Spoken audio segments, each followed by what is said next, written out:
سلسلہ جنبانی شروع کرے اور اس کے لیے کچھ اشارے دے یا پیغامات بھیجے؟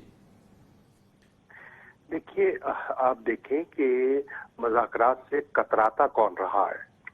آپ دیکھیں کہ جو کمپوزٹ ڈائیلاگ تھا، جس کو بعد میں کمپریہنسو ڈائیلاگ بھی کہا گیا، اس سے فرار حاصل کس نے کیا؟ بھارت نے کیا. اور انہوں نے ایک ایسی ہوائی بات کر دی کہ جب تک دہشت گردی کا ماحول ہے کوئی بات نہیں ہو سکتی. بھئی دہشت گردی کا ماحول کہاں ہے؟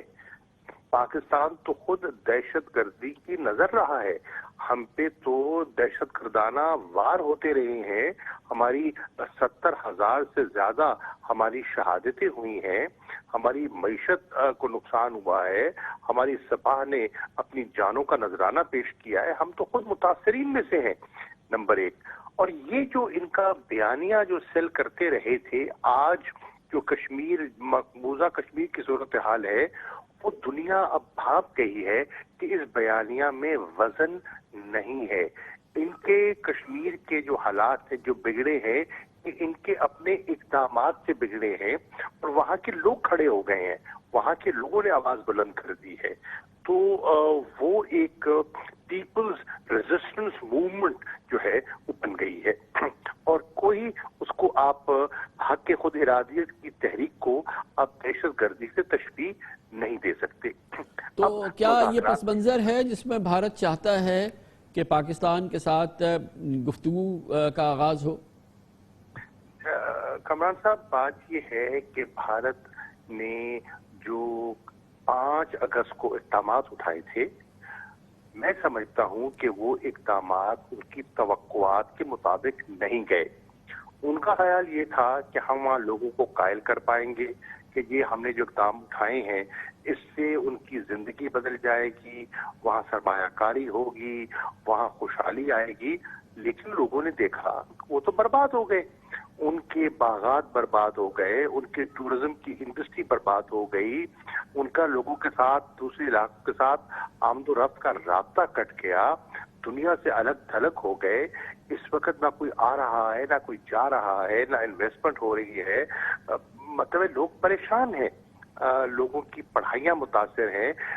1 سال 14 ماہ سے ایک ملٹری سیج سے وہ دوچار ہے. تو ان حالات میں وہ اب کوئی راستہ تلاش کا سوچ رہا ہے. ہم یہ کہتے ہیں کہ بھائی مذاکرات کے لیے پہلی تو بات یہ ہے، آپ کے اپنے جو مقبوضہ کشمیر کے کشمیری ہیں وہ بھی آمادہ نہیں ہے. وہ بھی کہتے ہیں کہ بھائی کوئی ماحول تو سازگار کرو. پاکستان کے ساتھ جو اقدامات آپ نے اٹھا رکھے ہیں، اگر ان کو آپ نے عملی شکل دے دی ہے تو مذاکرات کیا کریں گے، کس بنیاد پہ کریں گے، اور کیا مذاکرات ہوں گے؟ تو اس میں بھی، اس پس منظر میں بھی ہمارے بھارت کے ساتھ 5 اگست کے بعد تو عملاً قطعی براہ راست روابط نہیں ہیں. یقیناً ہمارا سفارت خانے تو کام کر رہے ہیں، اور پھر کل پہلی بار جو ہے ہمارے ایک مڈ لیول سینئر آفیشل نے جو ہے وہ پہلی بار بھارت سے کسی قسم کی میڈیا انگیجمنٹ کی ہے. آبویسلی وہ آپ کے لیول پہ ابھی نہیں ہوئی ہے. ویسے کیا ہمارا کمپلیٹ اس وقت بریک ڈاؤن ہے، ماں سوائے ہماری جو سفارت خانے ہیں انڈیا کے ساتھ کسی قسم کا براہ راست یا انڈائریکٹ کمیونیکیشن ہے؟ دیکھیے، جو سفارت خانے ہیں وہ بھی آپ کے علم میں ہے کہ ڈاؤن گریڈڈ ہیں. نہ ان کا سفیر یہاں ہے، نہ ہمارا سفیر وہاں ہے. نہ روابط ہیں، نہ میل ملاقات ہے، نہ بات چیت ہے. اس وقت جہاں تک فارن آفس کا تعلق ہے، ہمارا بھارت کے ساتھ کوئی چینل آف کمیونیکیشن نہیں ہے. اور جس ماحول میں، اور جو جبر اور جو ظلم اور جو انہوں نے کشمیر کی حیثیت کو ملیا میٹ کیا ہے، اگر اس چیز پر وہ قائم رہتے ہیں اور اپنے فیصلوں پر بالکل وہ نظر ثانی کرنے کے لیے تیار ہی نہیں ہے، لوگوں پر جو پابندیاں لگائی ہیں ان کے بارے میں وہ نظر ثانی کے لیے تیار ہی نہیں ہے، تو ان کے ساتھ مذاکرات بے سود ہوں گے، گفتن نشستن برخاستن ہوگا، نتیجہ خیز کچھ نہیں ہوگا. گویا کہ یہ گیند جو ہے اب بھارت کے کورٹ میں ہے، اور بھارت نے اقدامات کرنے ہیں جس میں کہ ظاہر ہے کہ کشمیر میں جاری ظلم و بربریت کی جو فضا قائم کی گئی ہے اسے ختم کرنا ہے. کشمیریوں کے حقوق کو جو غصب کیا گیا ہے، جو بھی ان کے پاس رہے سہے معاملات تھے، جو 5 اگست کے اقدامات کیے گئے ہیں ان کو نیوٹرلائز کرنا ہے. یہ تمام وہ شرائط ہیں پاکستان کی جانب سے جن کو پورا کیے بغیر کسی قسم کا سلسلہ جنبانی یا گفتگو کی کسی قسم کا کوئی موقع نہیں بنتا ہے. کامران خان صاحب، پاکستان کجا؟ آپ اس وقت جو مقبوضہ کشمیر میں صورتحال ہے، کیا کشمیری قیادت بھی ان کے ساتھ بیٹھنے کے لیے تیار ہے اس ماحول میں؟ مجھے تو وہ بھی دکھائی نہیں دیتی بیٹھتے ہوئے ان سے اس ماحول میں. یہ بھی انٹرسٹنگ ہے کہ یہ جو 5 اگست سے کشمیر کی جو وہ قیادت جو کہ پرو انڈیا قیادت سمجھی جاتی تھی، اس کو بھی قید و بند میں کی صعوبتوں میں ڈال دیا گیا تھا. ایک جانب یہ پاکستان کی جانب سے کچھ شہرش کی جانب کچھ اشارے کیے جا رہے ہیں، دوسری جانب اس لیڈرشپ میں بھی کچھ ان کو بھی کچھ ریلیکس کرنے کا عمل شروع کیا ہے. گویا کہ بھارت کے اندر کچھ نہ کچھ اس سلسلے میں بے چینی ہو رہی ہے کہ ایسے کام چلے گا نہیں. دیکھیے خان صاحب، اتنا کشمیری ایلینیٹ کبھی نہیں ہوا جتنا آج ہے. جی ہاں، جتنا دلی سرکار سے اس وقت کشمیری لا تعلق ہے کبھی نہ تھا. یقیناً یقیناً. بہت بہت شکریہ وزیر خارجہ پاکستان جناب مخدوم شاہ محمود قریشی ہمارے ساتھ موجود تھے. کمرشل بریک اس کے بعد ذکر کریں گے. اور فار چینج ہے ہم نے ڈھونڈا ہے سندھ حکومت کا ایک اچھا منصوبہ، قابل تحسین منصوبہ. سندھ میں نوجوانوں کی فنی ٹریننگ کری جا رہی ہے اس پروجیکٹ کے ذریعے، اور بہت اچھا منصوبہ. اس کی بات کرتے ہیں چھوٹے سے وقفے کے بعد.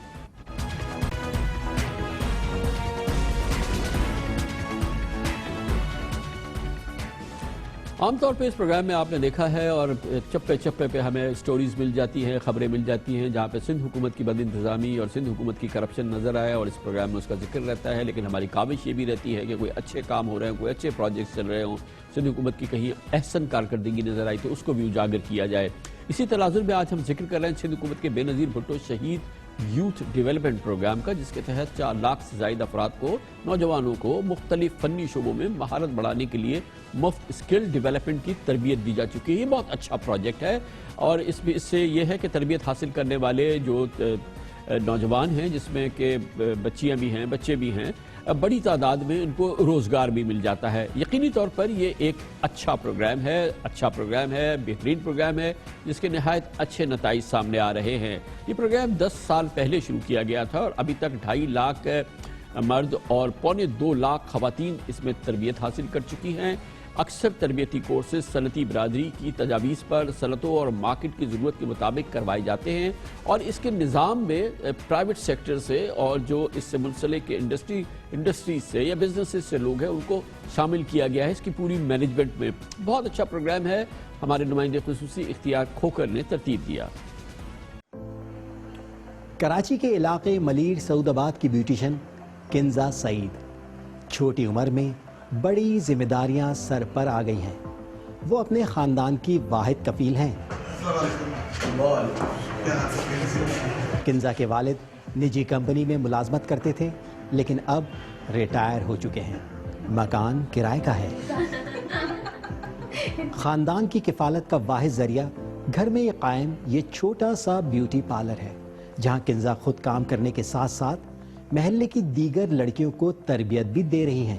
کنزا کے لیے سب سے بڑا مسئلہ خود بیوٹیشین کی تربیت حاصل کرنا تھا، جو حکومت سندھ کے بے نظیر بھٹو شہید یوتھ ڈیولپمنٹ پروگرام نے حل کر دیا. پڑھائی کتنی مہنگی ہو گئی ہے، باقی چیزیں کتنی مہنگی ہو گئی ہیں، تو BBSYDP سے مجھے یہ پلس پوائنٹ ملا کہ مجھے فری میں کورس کروایا گیا. مطلب مجھ سے کوئی فیس اویل نہیں کی گئی، الٹا مجھے مٹیریل کے پیسے دیے گئے.